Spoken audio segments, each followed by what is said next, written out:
See, the whole point was I stopped one day because my wife is Japanese. And whoa, it's in the paper. Somebody in Westerville's developing a Kyoto Tea House.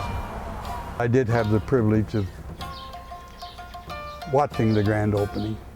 My wife's running around serving tea, and Opal had tea and crackers. There was people there from Washington, D.C. to Ohio State, just about anywhere you could imagine. I'm Shirley Cox, and I live down the street, just a couple of blocks, but I really didn't get involved with the tea house till about 1979, and they needed someone to continue the tours, and Kay had been doing the tours, and I had helped out a little bit. I really enjoyed it.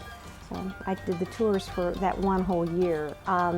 And basically, you know, I would bring them in the front door here, we'd take off our shoes, and at that time there was a tatami mat, and everyone would sit down and we would talk about the tea house and how it had come to be, and all the things that were in it.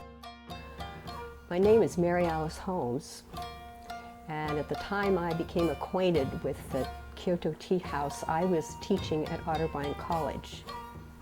And I also wanted my students to learn how to make tea. I made it a point to bring my food classes to the house and go through the tour, and we would sit at a table like this.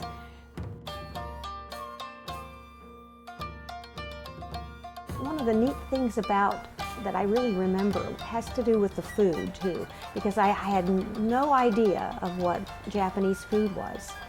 So, and Kay would make Japanese food. I think she called it sukiyaki, and it was her own special pork dish. And I learned to make some soups,